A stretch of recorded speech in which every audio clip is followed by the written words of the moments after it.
the biggest problem I think in the world is the difference of the haves and the have-nots in the past is how much money you have in your bank account. In the future, I believe it's how much data you have access to. And why is it unfair that Google or Amazon, why are they winning the war? Because they already have the data. Meta already knows everything about you. So they're using that in the AI. 72% of all companies now have already integrated AI into their company. So if you're not getting onto AI, if you're not learning AI, you are not going to be part of the new economy. So please, for the love of God, learn AI. You are already a good investor. You just don't know it. It means trade what you know. So if you are a farmer, trade farm stocks. If you are a plumber, trade plumbing stocks. If you make clothes or you do podcasts, you already know your world. You already know what to invest in because you already understand that. If you're in the home building world, then you already know what stocks to buy. So buying and trading what you know will help you become a much better investor. Welcome to the Sock Drawer Podcast, where life is messy, but we always find meaning in it. Every week, we pull out the stories, the lessons, and the hidden gems. And then we ask the big question, keep it or kick it? If you're ready for real talk, brave steps forward. I'm your host, Lisa Begley, and you're listening to the Sock Drawer Podcast. Let's jump right in. Hello, Sock Drawer family. If words, Wall Street, AI, or markets instantly make you want to hide under a blanket, stay with me. Today, I'm talking with someone who has spent more than 3 decades in the real trenches of finance and technology. And he's on a mission to make it all less intimidating and a lot more accessible for people like you and me. Stephen BigBeat Orr is the founder and CEO of Quasar Markets and one of the most recognizable voices in fintech and trading. But what I love most is how he blends big league experience with real world human language. So we're going to talk about money, stories, fear, reinvention, and how the everyday people can actually feel in control of their financial future. No PhD required. Stephen, welcome. We're so glad you're here on the Sock Drawer Podcast. Thank you for joining us today. Oh, Lisa, I'm super excited about being on the Sock Drawer Podcast. I love this, and I love the energy. I think that's one of the things that a lot of podcasts just don't bring anymore, is this energy that we need, and I love this. Thanks for having me. You're welcome. Well, gosh. Okay, can we first start, because the first thing that intrigued me was your nickname, Big Oh B. my. Can you give me some background on how we got there? Yeah, about 2 decades ago, I was on the floor, and I was actually what they call squawking, which I was telling what the news was happening, going on and stuff. And it was during earnings season, and I was in my studio, and this is before podcasts and all this stuff happened, social media like this. So I accidentally said, I was watching earnings, and the earnings came out as Apple, and I looked at my head away, and I looked back, oh, and Apple had a big beat. And I said, oh shit, Apple had a big beat. So kaboom, I walk out of the studio, I look down, there's my microphone's on, the on-air screen is on, and I walk out of the studio, there's the big screens, and I'm like, oh my God, I'm getting fired. It's over, the game is over. I walk out, and it's like a scene out of a movie, Lisa, that people were clapping, they were standing up on tables and just screaming left and right, going, your new nickname is Big Beat. My CEO walked over to me and said, so I have had that nickname for over 2 decades now, and I just went with it. I'm like, okay, it's on my shirts now, and it's on my clothes now, I guess. So I love that. That's so funny. I love that story. Stephen, so that's a great story. Can you take us back for a second before we jump into all of the things? Take us back for a second before Big Beat and Wall Street. Who were you as a kid, and what first grabbed your attention about money and markets? Like, why money and markets? That's a great question, Lisa. And I'll be honest with you. It started out very, very young for me. And my parents didn't even know what to do. But at the age of 4 years old, people, what do you want to be when you get older, Steve? And kids want to be firefighters and astronauts. I wanted to be a stockbroker. And my parents really did not know what to do with that. And even today, I wanted to do that. It was interesting as I was growing up. I was trading at a very young age, the age of 14. My parents still didn't know what to do with it. And you couldn't even do that. I had to go into my parents' account, and I still have my first dividend check. It's Disney. I still have it framed. Sorry, Disney. It's 19 cents. I still haven't cashed it. But I'll tell you, it's been something that's been on my wall, and people ask about that all the time. That check's from 1990. Yeah, okay, yes, I know it is. Yes, but Very cool. it's the part of my life has always been that. And as growing up, I knew that it was a tough.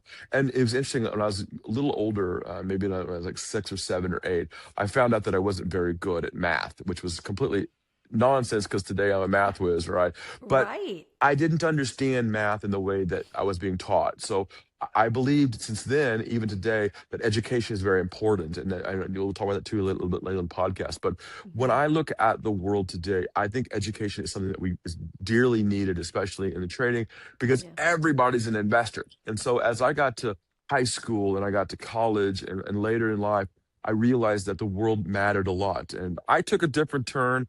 I had an opportunity in 1992 to go work for the president of the United States. My Amazing. grandfather said that, hey, look, if you want to work in the White House, this is your opportunity. And I think Bill Clinton will be the president of the United States. And I took that opportunity, Wow. regardless of who's in the White House. Working in the White House is a big deal. So, Yes. uh, What an yes, and so honor. I did that. Yeah. But interestingly enough, I never stopped trading all the whole time, and I got a Hmm. chance to look at the side of TV, the side of data, the side of news, and all of that mattered. And I realized that one of my rules of trading that every part of what goes on in the world matters. Whatever happens in Japan or what happens in Australia and Switzerland and Brazil, whatever, it still affects the United States and affects us. Oh, it doesn't really affect me because I live in wherever. It affects you, I promise you, and it affects Yeah. the grind, as we call it. What's the one, is there, or maybe there's not just one, but what's the one common thread that you feel runs through all of those? Finance, government, sports, media. What is that for you? Well, there's a lot of things, but the main thing I think in a lot of ways is noise. It's how do we filter that noise out? Because 20 years ago or 30 years ago compared to today, the noise has gotten a lot bigger. So the thread to me was how do I filter that noise? How do I get out what's really true and what's really not? Because Yeah. when I talk about it, it's the filtering of news in general. It means two things to me. One is I don't know, is my source correct or am I? But when I was in those positions, when went to those events with the Hmm. president or NBA or NFL or all the sports things that I've done, the thing I wanted to, I was there. When somebody Yeah. tells me on the news, hey, this happened. Well, no, really, because I was there. I saw it a different way. Maybe you did. So I also think the second thing is opinions. How do I clean up those opinions, right? How do I Yeah. make those opinions a little bit more stable than just FOMO and all the nonsense that we hear today, right? Yeah. So I learned very quickly in life how to curb those emotions about Okay. of what my thought process was. And so that's been a big struggle in my life. Emotion as a younger kid. Today, I don't have an emotion when it comes to trading or investing. It's just based on the no noise, filter that noise out. So yeah. Yeah, and I mean, if you're talking to the audience, the listeners, what would you say to our listeners? What's maybe one small step they can do to filter that out? Like where can they start doing that? I know for me, that would be helpful because I get so caught up in whether it's email or social media or on the news, it's constant. And it's like, how do you feed? What do you listen to? What do you not listen to? Because we weren't there, right? So how do we That's right. know? So I always say consider the source. Is a source of credible? Is a source not credible? And then that's Yeah. when I really make a bigger decision on that. I love that. And growing up for me, someone like me, growing up in a completely different time where there were minimal news sources, they were reporting the news, they weren't focused on, pop culture or all of these other things, Right. or zeroing in on someone's personality because it doesn't quite fit you know, the president, and it Right. was, no, that's not. How do you like how that's been difficult for me, I would say, and probably for a lot of people more in my decade, right? In my era. Well, It's I mean, like I understand. how Like when I it's was so growing up, much, right? yeah, but Lisa, when I was growing Yeah. up, I had three channels, right? Yeah. In order to Yeah, watch, and exactly. it's funny when I ask people what the Financial Business News Network is, FBN, nobody can really tell me that, right? They always Yeah. say, "Oh, I don't." Is that a real station? Yes, it is. We know it today is CNBC, right? My Yeah. fault. We didn't even have cable. That's how far back I go. My dad Same. had a satellite dish to get why do you want to watch this channel? with the streaming ticker at the bottom, right? Well, I learned very quickly that data mattered, right? The more Yeah, data that I had, I understood it. And I I was love it. able to filter that noise out, right? And I learned Yeah, at a very young age. But as we're seeing right now, look, even Australia has made a good move. They're saying no longer for kids that's under the age of 16 can have social media. I'm not opposed to that, right? yeah, We need to understand how social media is really affecting us. When people ask me about the future, and I said, "You're not living in your future. You're living in the future of Mark Zuckerberg. You're living in the future of Elon Musk. You're living in Jeff Bezos' future because they're the ones writing the future. So yeah, how do I change that?" And yeah. that's what I was looking for. Yeah. So for me, I always tell people just consider the source. Don't worry about it. Filter that out. Don't worry about it too many things, but make sure that you understand what's being said and why it's being said. Stephen, that's so good. And I just love your story and your resilience and your personal courage. And you've reinvented yourself. We talk a lot about reinvention on this channel.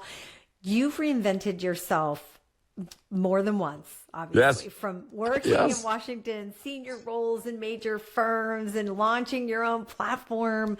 Like, when did you first realize it's time to stop playing it safe and I want to build my own thing? I want to do this. That's a great question. Yes, I have had the wonderful opportunity of being in TV and Yeah. government and sports. But at the Bitcoin conference 3 years ago, the one thing I realized was that the world of finance, fintech, is very fragmented, meaning that there's a lot of good pieces and products out there, but Yeah. there's not a place for everything. You end up stuck in an ecosystem. Just ask Apple and Google, right? You go in their ecosystem, it's very hard to get out. I just finally got an Apple phone, right? But to get out of the Google system, Android, I was Yeah. like, oh my goodness.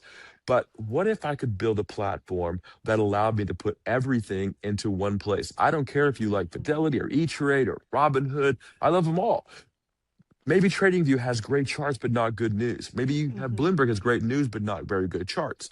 What if I could take all of that in every language and add AI to it and put it into one platform? And that's what we built. We built Quasar Markets. And so it took me Amazing. 3 decades to figure that out. So at the Bitcoin conference, I'm walking around and I see all these little stalls with different products. And I'm going, I know what to do.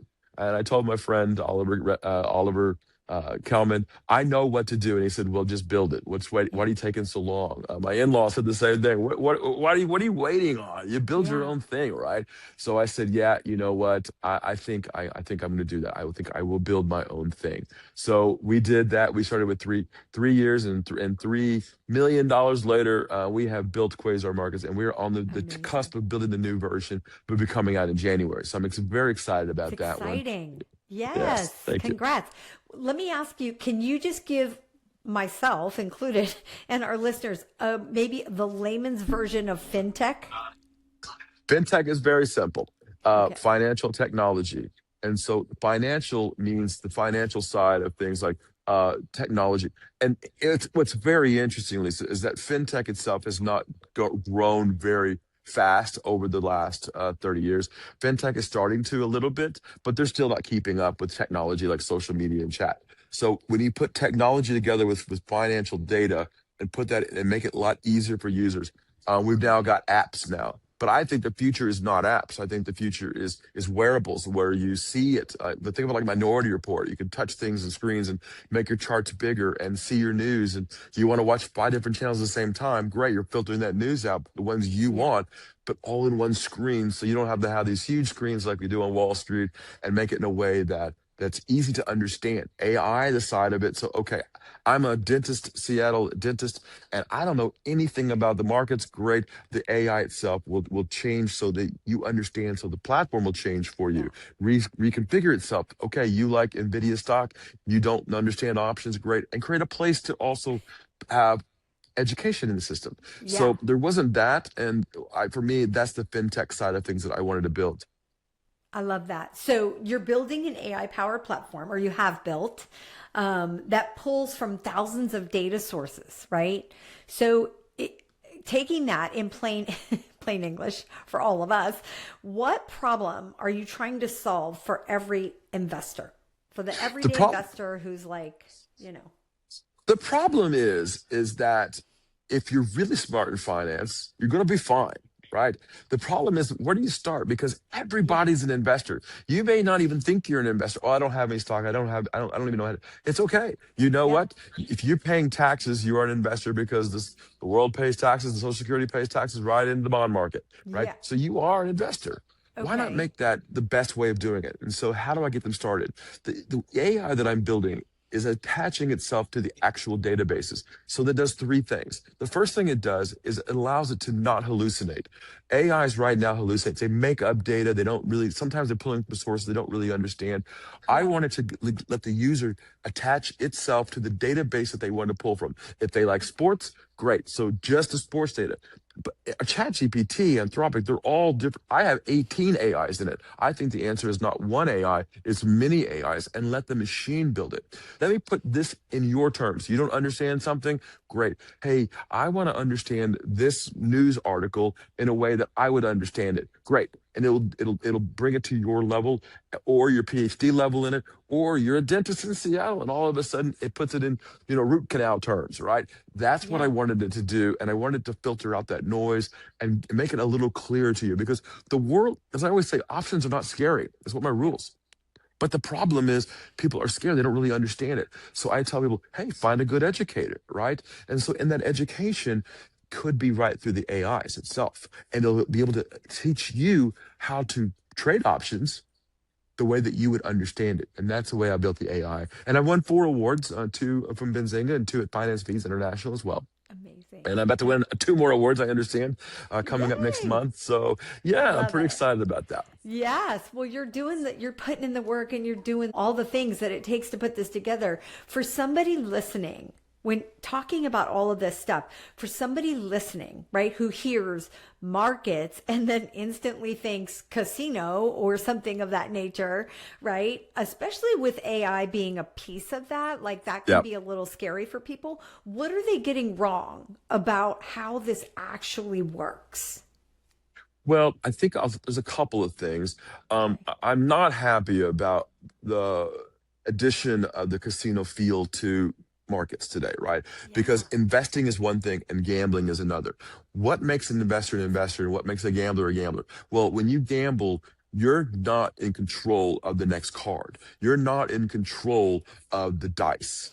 But Mm, when it comes to investing, you have a lot more control because you have a lot more data. You're looking at things a little bit differently. yeah.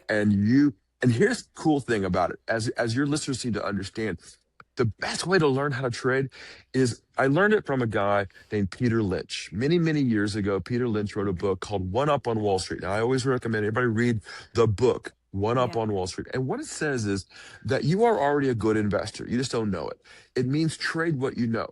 So if you are a farmer, trade farm stocks, right? If you are a plumber, trade plumbing stocks. If you Mhm. make clothes or you do podcast, you already know your world. You already know what to invest in because you already understand that. If you're in the Mm, home building world, then you already know what stocks to buy. So mm. buying and trading what you know will help you become a much better investor. I love that. Yeah. And so just for podcasts, what do you, what do I know? What am I investing in? Like Well, you media, obviously know social entertainment, media. right? Like Social social media is media, right up right? here. You know Meta, right? You know Yeah. Twitter. You already know Yeah. Microsoft with LinkedIn. So you know when those are becoming popular. Instagram is Meta, right? So Yeah. you already know when those stocks are happening. Yes. You know when to get on it. You're like, you know what? Right now it's not Instagram anymore. Now it's Snap, right? From Yeah. whatever it is, you already know before everybody else does. So you already have an Yeah. advantage, and that's Yeah. not gambling. That's investing. So would you say, Stephen, it's just doing the research on those companies and figuring it out? I know, like, like I love Disney. Like I remember hearing someone saying, if you want to invest in what you love, right? That's right. Krispy Kreme donuts, Disney, all these things, right? And this was years and years ago. And I was like, okay, well, it was manageable back then. And it seemed like a simpler time. Right. For someone wanting to invest in something they know, something they love, what now, like Facebook, I mean, it's how much, I don't even know, like Over thousands of six dollars hundred to dollars, yeah. $600 for one share. So it's hard to like jump into that realm. Where would you say it's the best place to start, and how can AI be part of that, right? Or Quasar Markets, Mhm. how can that help them start at maybe a smaller scale to build up to that, the Amazons and the Well, I think you Facebook just and said the it right. I mean, Netflix, and you right, love you and I Netflix you just and I right. you and I love it. We love Yeah. Disney, right? So, Yeah. I mean, I also own Disney stock, right? Yeah. So that's one of the parts to me that I really do like. Yeah. I do like owning things that I understand myself, right? But when it Yeah. comes to trading, I mean, I am following the trends as well. So I Hmm. always tell people if you want to start out somewhere, pick the news up. Get a good news app. I have and Quasar Markets filters that news for you, but I have Awesome. several apps that help me with news. Okay. But just put news in that you really want to hear. I have Apple News, and I set it for finance, and I set it for business. But I also look at Vanity Fair. I look at entertainment stocks. Because I also enjoy Netflix. I'm watching Netflix now, right? Because of the merger possibility. Right. Um, Right. Guess what? The average person is watching Netflix and they actually understand Netflix. Oh, you know what? They probably won't get with Warner Brothers, or they might. I don't know. But you, because you're in that business, already understand that. And because of that, a lot of people are actually learning to trade faster than they ever thought. So smart. And so there's a lot of noise, and I think there's a lot of fear and hype around AI in finance these days. Like, I think I recall just a few months ago, or maybe it wasn't that long ago, hearing a story, and this may not be quite as the same, but at the same time, for someone like me would think finance and AI, somebody had won the lottery apparently based on some, right, did you hear this on ChatGPT's offer of numbers, right? Right. What do you say to people that where there's all this noise, fear and hype around AI in finance? How can they feel confident using that and going into that mode? That's a great question, Lisa. Interestingly enough, when I first started this, many people said, "Oh, AI and finance," and I'll tell you, when I started AI and finance 15 Yeah. years ago, people didn't even know what I was talking about, right? And today we have all these gurus in AI, and it's like, give me a break. Where were you, when we were doing this, right? When Sam Yeah. Altman and I were talking about AI, they weren't around. But let's talk about it in the future, right? Okay. When I said it 2 years ago that everybody will be using AI, I had to push back saying, I will Yeah. never use AI. It reminds me of my father telling me he'll never use the internet and he'll never have a computer in his house. Today, if the internet goes down in his house, he calls me. How do I fix the internet, right? Um, 72% of all companies now have already integrated AI into their company. So if you're not getting onto AI, if you're not learning AI, you are not going to be part of the new economy. So please, for the love of God, learn AI. Just get a Chat GPT account.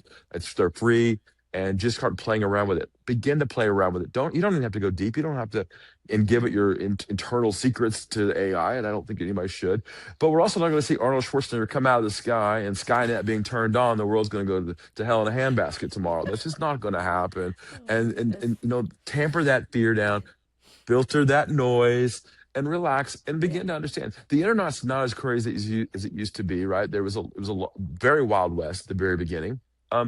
And that's also tampered down. Why? Because we have rules and regulations coming in that Hmm. that slowed that down, and we child laws now around that, so that's very good. And one of the things I really like about the AI world is that AI is listening to what people are asking. They're not just giving them technology and saying do whatever we tell you to do. Right. They want to hear what they have to say. Yeah. Makes sense. That makes total sense. Now, you host a live market coverage and real time commentary. I'm curious to know, what questions do people ask you over and over again that tell you kind of how hungry they are for this clarity in the new world, if so to speak, right? Yeah, I mean, clarity in this new world is very hard. So Yeah. I hear that question a lot, and I Hmm. hear it in different ways. Maybe a way of going, hey, I have a business and I want to incorporate it in my AI into my system. How do I do that? Or I'm a housewife and I want to get better recipes. Great. They will help you in all those ways. Yeah. But I think that the one question I'm asked all the time, and it's which AI should I be using? Right. And if you're looking for Ah, just one AI to start out with, yeah. I would suggest Perplexity. If you want Okay. an overall bigger one, obviously, if you want to start out and you just want a generic one, ChatGPT is awesome, right? And they're growing very fast. If Hmm. you want one that talks to you and understands you, is Anthropic. If you're looking at it from a perspective of like Google and kind of those kind of things and understanding the world a little bit better, is Gemini, Hmm. right? So all of a sudden, it's not one AI. And as I said, I put all of them into my system, right? 18, I got over 18, 19 now, I think now, AIs in it. Because if you're just using one AI and you're just using Perplexity and it's going to do it's not going to do everything that you want, right? Okay. That when people tell me that there's limitations in AI, they're absolutely right. And each AI is beginning to work. What's going to happen is all these AIs, if you think about it back during the .com era, we had Hmm. thousands and thousands of .com. I still don't like diapers.com and pets.com because they're no longer around. But Yeah. they filtered down, right? They became a separation of where the the haves and the have-nots became data. So in the future, the AIs that have the majority of data, that's where you're going to start to see, hey, this is the AI that I really like. And you're going to find out, and you're gonna jump to one AI to another. I jumped from ChatGPT. I use ChatGPT on a daily basis. Perplexity every other hour. Yeah. um, Yeah. but I use Gemini like like maybe once a day, and Anthropic when I don't really understand something. So I really want to Hmm. understand it. So break it down for me, a PhD level. Break it down to my understanding. My wife always has asked me about certain things. She loves horse racing, so break it down for me in horse racing, and that Yeah. does right. ChatGPT does that a great job. But if she wants to understand it, and she's from Ireland, so maybe she wants to understand it from an Irish perspective. It helps her a little bit better. So that's what AI kind of does. Okay. I love that. Now tell me, how do we integrate that? How do we use Quasar Markets? How Well, does the Quasar Markets person, is a yeah. That's right. Quasar Yeah. Markets makes it super simple. It's Okay. one connection. You have a single sign on, whether it's Google or however you want to come in, LinkedIn, you have an account, boom, click the button and you're in. And the machine will start to gravitate around you. We built this thing so that it's modular. So if you don't want certain things into it, you don't have to put it in. You want news, you want only sports news, and you want just to watch CNBC. Great. All those things are already in it. You lay out the platform the way you want it. And the new version Okay. is going to build it around you. So you don't even have to even Amazing. build it yourself. The machine will actually build it for you. And I think that's what the next version of it is. But what's cool about it is it doesn't matter what country you're in. If you're in Japan or Australia, or it's in every language on the earth now, not even built on Google Translate. We've downloaded all the languages into the AI so that Yeah. it understands you, and in colloquial. So think of it like Africa has different dialects. We've also built it around that too as well. Amazing. And so as somebody in Japan begins to ask questions of the I will know what they're asking and I will understand it from their perspective. And so I will begin to understand their viewpoint from their understanding.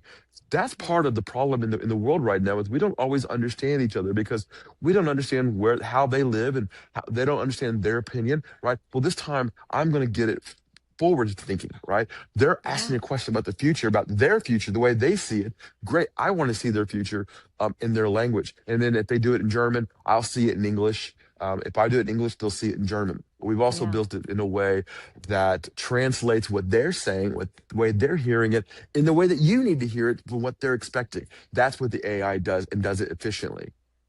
I love that. Tell me, if what am I looking for? If I come to Quasar Markets website, what do I need? Nothing. Just come with an open mind and click that button. And I'm building it, Lisa, so that we make this thing free to everybody. If you Oh, want the institutional version, we'll amazing. have that for you too. But we wanted to build a machine that literally gave you access. That's the biggest problem I think in the world is the difference of the haves and the have-nots in the past is how much money you have in your bank account. In the future, I believe it's how much data you have access to. And why is it Ah, unfair that Google or Amazon, why are they winning the war? Because they already have the data. Meta already knows everything about you. So they're yeah. using that in the AI. I want to take that to our advantage and help the user understand all of those data points in one place. Fantastic. So you've had that kind of leads into my next question because you've had a front row seat to I have. major global shifts. What to so many things, but definitely major global shifts. What gives you hope about the future of money and access, especially for people who feel kind of out of touch or feel left out about it? when we were coming up, Lisa, Yeah. we didn't have a cell phone in our hands. We didn't have those, right? True. Today, kids are now being born that didn't even know a time before AI, Mm, right? So the future is extremely bright in the direction that they want. And when I look at the generation behind us, they didn't live in a time when there wasn't cell phones, there wasn't a time when there wasn't internet. Well, I remember a time when dial-up, right? I was super excited when dial-up was, but we don't Ring. do Yeah. that anymore, right? So Yeah. when I look at the kids these days, they are super excited about the technology, Yeah. and they are very vocal about the technology they want to see, right? They don't Yeah. even use Google anymore. Yeah. When you ask them, what are you using today? ChatGPT. I'm not even Yeah. using Google. I'm not even Yeah. Googling something, right? Remember before Google? That was even Yeah. before the .com era, right? Yeah. When Google came around, we were super excited about that. So the speed of technology is super fast, and that's what's exciting. What's Yeah. even better exciting are people who are in our era. Uh, you know what? That the companies that are building the AIs are building around them too. Yeah. So I've talked about this from a perspective of finance, that there's been this great wealth transfer. And I've talked about this for over 20 years, that there's going to be this baby boom money move, right? Where the baby boomers are retiring, they have retired, they are now passing away and passing that money off to their kids. And their kids are not going to JP Morgan and Goldman Sachs and saying, please invest my money. They're doing it themselves. They're going through Robinhood and E-Trade and Fidelity. And I Yeah. was just with at the Monex in Tokyo, Japan, with the CEO and owner of the Monex, who owns TradeStation, and he said something very prolific to me. He said, Stephen, we no longer want to bring people to us. We want to go to where they are. So that's a major monumental shift of Yeah. where how finance works, right? There's so much social media trying to get you to do these different things, right? Yep. Influencing you to do something that you may not want to do. Yep. Oh, I got influenced to go to this platform. I got influenced to do this. I don't want people influenced. I want people to make those decisions. If you love Fidelity, you love E-Trade, you love Binance or Coinbase, I don't care. I want to have it all in one place so that the user makes a decision. And that's what new people, the kids coming up are saying, you know what? I want to do what I like, right? Yeah. And I might not even like Instagram. It's not my choice. I want to have Instagram in it. Reddit was very hot for 2 years. It ain't hot anymore. Right, we know that that's falling apart. LinkedIn was extremely hot, maybe falling. Twitter went gangbusters and then fell down, and that's gangbusters again, right? Yeah. That's those trends. So I don't want to set. I don't want to be the player saying you got to do this or got to do that. I want to be the person that says let the user decide how they want it to trade and what they Mm, want. A very dear friend of mine, Scott Bauer, said, "Look, everybody trades differently. Everybody's different. You are yeah. a different personality, and I want that machine to be able to be around the personality and not just around what the machine wants you to do or what Yeah. Elon Musk is talking about today." And I like Elon. I love his visionary thinking, but it's Yeah. not my visionary thinking, right? When people ask me about the future, I said, you're living in the future of Elon Musk and Jeff Bezos and Mark Zuckerberg because they're the ones who built the future. Great. Let them build the future. But what if I could filter that and put it into one place and let you decide what you who you want to listen to? Stephen, so good. I love that. What else do before, we're going to transition into our drawer dash where I ask you some kind of rapid fire questions. But Excellent. before that, what do you want to make sure our listeners walk away with today, and how can they stay in touch with, stay on the forefront of what you're building and what things are happening in your world? Oh, I appreciate that. QuasarMarkets.com is our website. And if you want to get Okay. to know me, I have my own website, QMBigBeat.com. But I'll tell you, staying on the forefront of technology is not an easy process. Yeah. As I get older too, my wife and I talk about it all the time. We've got to constantly upgrade, upgrade, upgrade. So I always tell people, upgrade your news. You don't think need a new cell phone? Upgrade it anyway, right? Because Yeah. the machines, the AI side are moving faster, and the technology behind that, the chipsets need to be stronger. NVIDIA is building chipsets right now, Blackwell chipsets for servers that are outpacing mobile apps. So, and I'm telling you right now, in the future, we won't use mobile apps. In the Mm, future, it'll be wearables, right? So I built this machine so that we can see it from the perspective of Oculus or Apple Vision Pro, and Meta has now got Ray-Bans, right? These firms are connecting, right, to mhm. making it a lot easier for us to digest data and the new stuff coming out. So Yeah. I'm telling people the same thing. Don't be scared of technology. Embrace it, but you don't have to embrace it in the way that I do. You don't have to have 50 screens around you and go to every conference. Yeah. So Yeah. nobody does that, right? Yeah. But if you want to learn a new recipe, have your iPad out, learn that new recipe. There's nothing wrong Yeah. with that. Yeah, I love that because there's so many people that are digging their heels in, from our era and even a little bit before, digging their heels in and like, I'm not going to do that. And I think that's such great advice. Like, just, it doesn't have to be all of this. You don't have to be on ChatGPT every day. right. Just take it, take advantage of making your life a little easier in some areas. So Well, there thank are great you. organizations like Mia out Yes. there for women, right? MIA. Yeah. My friend Jana, she's awesome. Like, she's bringing AI to the world for women that may not want to. They're a little skittish about it. They want to learn. They've Yeah. created places. I think there's a lot of education places that are going to pop up on AI. When I hear, oh, well, we're So building good. agentic AI, we hear these fancy words. It doesn't mean anything, right? Mm-mm. It's just we don't say, "Hey, I'm going to go on the internet today," and we're not going to say in the future, "Well, I'm going to use my AI today." In the future, we won't even say that. We'll just be using it, right? Um, Yeah.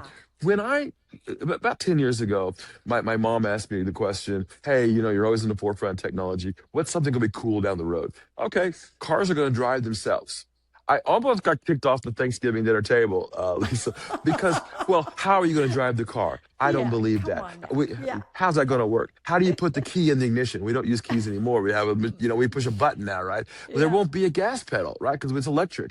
That Yeah. the vision of the future can't be just set on what your vision is right now, because the future is going to change because of how we adapt to that. There was never a time in the mobile app, mobile phones, it was this big old thing on the side of your head, right? For many years, that got to smaller and smaller and smaller. And then the apps turn, and now your heads are down like this. And now we have a Yeah. Right. computer in our hands. I mean, my math teacher told me, you don't need a calculator. You'll never have one. You'll never be able to put a calculator in your pocket. Today, a calculator is one of the smallest things in our pocket, right? Yeah. It's already in the mobile apps, right? Yeah. In the future, we won't even have mobile apps. The Oh, stores are now. If you think about it now, you probably have about 500 apps in your phone, and you only use 4 or 5, right? yes. We want to be able to Exactly. crunch that down into Yeah. one app. We don't even want to have an app. We just want to have a machine that just has everything in it. And that's what I wanted to build. I wanted to build the future, not the past. And a lot of AI today only looks at the past. We built a machine with predicted in it to predict the future, to help me understand, okay, these are the trends. What is the general path? So Mm, prediction markets are going to love it because they're already predicting it's the fastest growing market. yeah. That's not gambling. That there is an era of it, but it's giving you a much clearer picture of how the future and how the future is growing faster. So I always tell people, don't be scared of the future. It's pretty exciting, actually.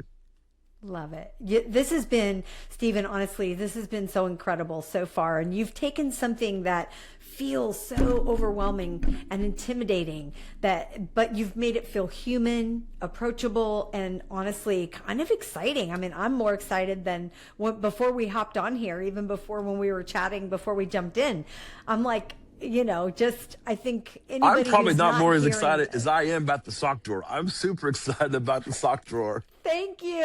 Like I am too. I mean, people are going to learn. There's so many good things coming It's from interesting, Lisa. us. You say that. When I was looking at podcasts, and yours really jumped out at me. I hate Oh, socks. Right, I live in Florida. I can go barefoot every day, and I've got these new yes. alpaca socks I love. I wear them all the Yeah. time. So I am looking forward to the sock drawer podcast and what's coming out of the sock drawer now. Thank you so much, Stephen. I appreciate that. And that support means the world to me. It honestly does. And I think our listeners will love it as well. So we do this drawer dash, right? So we're going to shift gears just a little bit. It's just 60 seconds, quick answers, no overthinking. Are you ready? I'm totally running. Let's go, Lisa. Okay. First ticker symbol you ever traded or remember watching closely? Disney, DIS. I knew you were going to say that. Morning person or a night owl? Both. I don't stop. I Yes. have the energy of a nuclear power plant. I'm Yeah. up at 3 o'clock in the morning, the China markets, and I Woo. can go all night. Now I can't I party love as that. hard as I used to, Lisa. We're Yeah. getting older, but I still like to get out every once in a while. It's so good. All right. So living on the trading floor or remote office with great coffee? Oh, being on the trading floor, most definitely. That's some of the best memories I've ever had in my life. Charts, headlines, or gut instinct? Which one Gut wins when? instinct. I love it. Gut Always. instinct. Look, I always tell people the same thing. Your news, don't be married to the news, and your charts, don't pearl clutch your charts. It all works together. So it's your gut instinct. There's no one a better trader than yourself. So know yourself. Love that. Your go-to big win celebration meal. Sushi. I love sushi. Yeah. Yeah, I can eat sushi almost every day. My wife's like, "Oh, sushi again," but no, I love Oh sushi. yeah. Yes. I love it. Now, are you raw sushi? You do the raw sushi, all the I listen. I can't wait full to be on. in Tokyo. Every time I go to Tokyo, I mean, I'll eat Oh, I'll eat blowfish if I can. Yeah. So yeah. oh my gosh, you're like my husband. One financial term you wish we could rename in plain English. Zero DTEs. I would probably rename What is those that? Okay. trash because it's options that expire at the end of the day. And Okay. that's gambling to me. And I'm not a big fan of zero DTEs. I know it's very popular now, Yeah. and it helps with liquidity, but I trash. I don't like zero DTEs. Okay. Your favorite way, or no, I like this one. Bucket list place you'd love to ring a bell or give a keynote speak. Antarctica. It's the Really? one place that I have set foot on every continent except Antarctica, and Amazing. I want to actually give a speech in Antarctica on Yeah. the continental shelf itself, not just in the Drake Passage. I've had the great opportunity of Oh, ringing the bell, the New York Stock Exchange, SIBO, Nasdaq, great partnerships with all three of them. I'm big fans of ICE. I love Lynn Martin, the CEO of the New York Stock Exchange. She's a very smart lady. I'm very oh, proud of her for what she's accomplished there and been there a long time. I mean, normally a CEO and a president of the New York NYSE doesn't last very long. She's done a very good job, but she's been there a long time. Nasdaq has really embraced technology. I love Nasdaq, and SIBO has really caught on to the trends, even with zero DTs. They've caught on the trends, and I love that too. But giving a speech, I've done it at WEF, I've done it at the United Nations, I've had the White House, obviously. I've had really Olympics. I've done a really, had those opportunities to do that. But Antarctica, I want to give a speech at Antarctica. and I know you will. What No, I've learned there's, about you in a short period of time, I can't wait to see you there giving your speech. I need recording of that. Now, it's very funny you asked that question. yeah, When my wife asked me what I wanted for my 50th birthday, and I said, "Well, I want to go to the Matterhorn," and goes, "That's a tall order," and I'm like, "Okay, well, let's figure it out." And she's like, "That's a really tall order." We went to the Matterhorn, and I gave a speech to the Matterhorn, right? And she amazing. figured it out. We figured it out. We were going to be in Yeah, Switzerland, and I made it happen. So, just made it listen, work. if I could tell anybody anything, set goals higher than you think you can set them, and you Yeah. will accomplish them. If you say I can't do it, you already can't. So I always say set high goals. I love that. I love that you say, if you say you can't, you already can't. That's You've right. already lost. Here's the last question. One word your closest friends would use to describe you. One word that my friends would describe me, Yeah. honest. Oh, I'm love about as that. honest as I could possibly be. Yeah. Look, I don't. It sucks because I do tell the truth and probably too truthful about things. I'm a pretty honest guy. So yeah, very honest guy. Fabulous. I thought you were going to say energizing or But everybody something knows that I got so motivating, much energy. Yeah. But Yeah. honesty, I think it's a Yeah. good thing to have in your life. So true. Sometimes people go, oh well, if you're too honest with people, then they don't like that. Okay, I understand that, but I'd rather them tell them what I think and instead of lying to them. So yeah, Honestly, yeah, then feed them a bunch of stuff. right. Okay, so let's close with this. We have a tiny dare that I always ask my guests to give our listeners. So just something small they could actually do, say, Stephen, in the next 24 or 48 hours that they could implement and start right now, today. What is that tiny dare for our listeners today from you? I think Nike nailed it a long time ago. It's just do it. A lot of Right. times in our world, Yeah. we think we can't do something, or we have always wanted to learn to play the piano, or read a book, or learn a new language. You're not going to do any of those things unless you pick that book up, unless you Mm, put a piano in your house. You're not going to do it unless you start it. So if yeah. there's something in your life that you've always wanted to do, make sure you do the first thing. The second thing I tell people real quickly is Yeah. if you want something, get a mentor. If you want to be a good trader, get a very good mentor. If you want to do something, you want to be a doctor, a surgeon, go ask a surgeon. If you want to be a plumber, go ask a plumber. So I always tell people, go get a mentor, but there's no place to do it. Then just start whatever the heck you want to start in, but just start it. Love that. That's probably one of my biggest things in the drawer method. The very first D is decide to. You have to decide to do it and get started. You know, it's funny. It's funny. Before I let you go, one Yeah. thing that I wanted to do in building the business, my wife said, you know, is there anything else you want to do? I said, yeah, I want to lose weight. Yeah.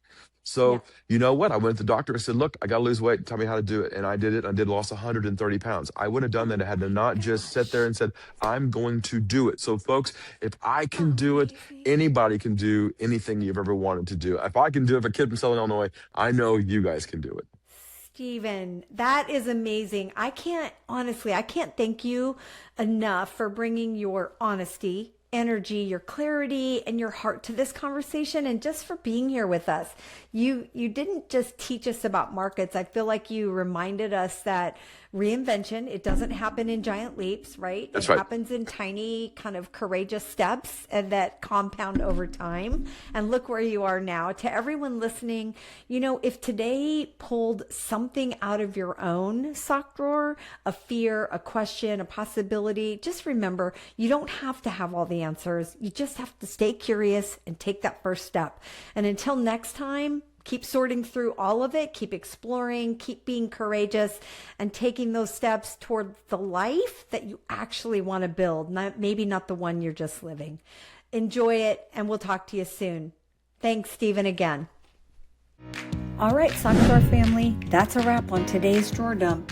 Big thanks to our guests for sharing their story and their heart with us. Until next time.